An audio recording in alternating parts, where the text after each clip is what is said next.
안녕하세요. 저는 B-2 목장 손정혜입니다.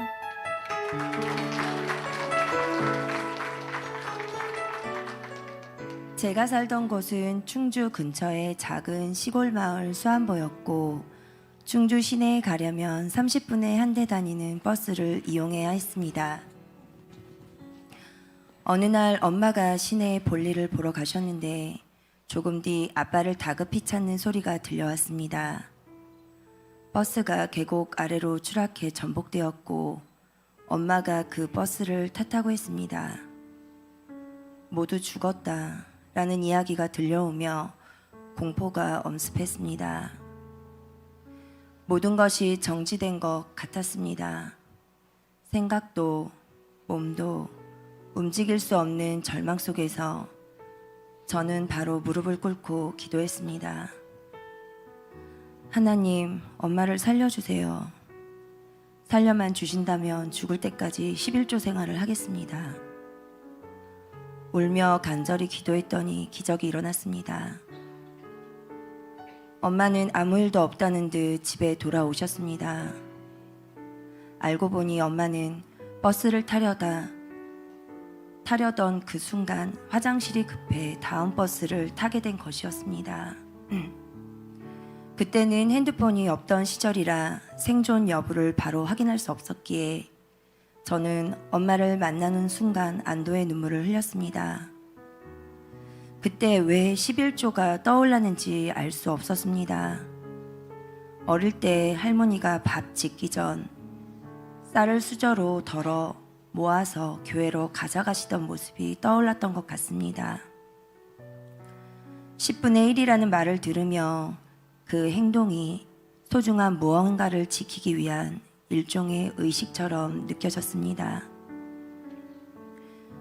저는 그렇게 엄마의 목숨이 달렸던 약속으로 11조를 시작했고 지금까지도 그 약속을 지키며 살아가고 있습니다.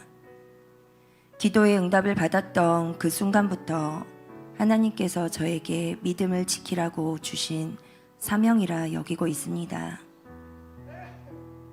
하지만 믿음은 일상 속에서 점점 희미해졌습니다. 성인이 되어 사회생활을 시작하며 바쁘다는 핑계로 교회를 멀리했습니다. 친구들과 직장 동료, 남편과 함께 세상 속에서 즐거움을 누리며 살았습니다. 나름 평안했고 만족스러운 삶이라고 생각했습니다.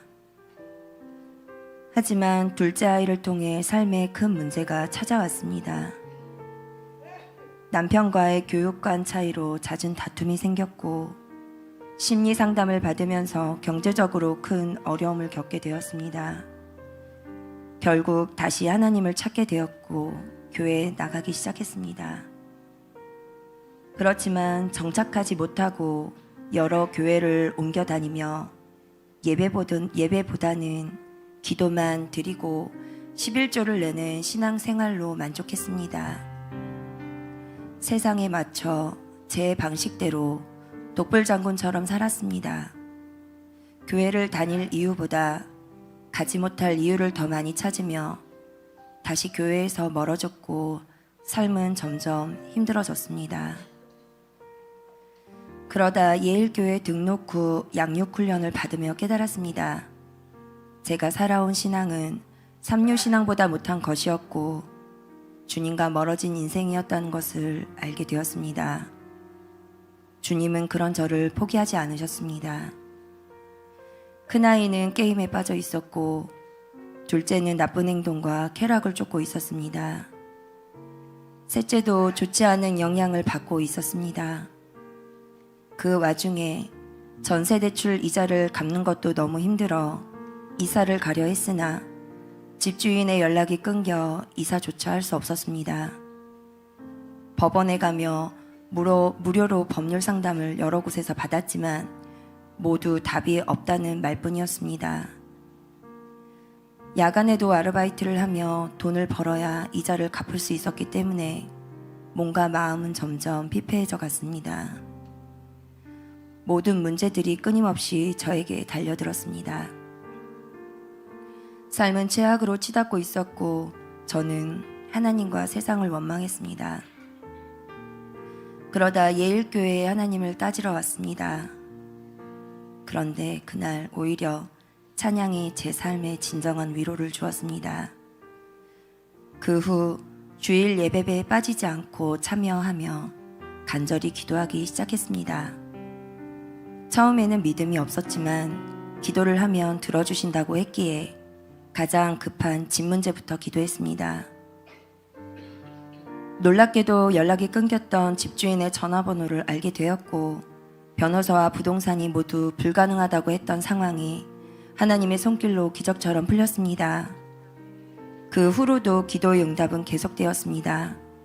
큰아이는 게임 중독에서 벗어나 직장을 구했고 둘째는 땀을 흘리며 버는 정직한 일자리를 구했고 셋째는 교회 성도들의 도움으로 건강히 성장하고 있습니다. 전세 사기와 관련된 문제에서도 하나님은 계속 도움의 손길을 보내주시고 계십니다. 예일교회 등록 후 저는 회복 캠프와 양육 훈련을 통해 하나님의 제 삶의 주인이심을 깨달았습니다. 죄와 회개의 의미를 배우고 기도 응답의 확신과 사죄의 확신을 통해 하나님의 자녀로서 기도하는 법을 알게 되었습니다. 큰아이는 가슴의 혹 제거 수술을 잘 받고 건강해졌고 둘째 아이는 나쁜 직장을 그만두게 되었으며 제 삶 속의 짜증과 갈등도 하나님께서 해결해 주셨습니다. 저는 하나님께서 저를 사랑하시고 보호하신다는 것을 깊이 느끼며 새로운 확신을 가지게 되었습니다. 하지만 신앙생활도 도전의 연속이었습니다. 바쁜 일상 속에서 큐티와 말씀 묵상을 소홀히 하며 다시 세상에 안주하려는 마음이 생겼습니다.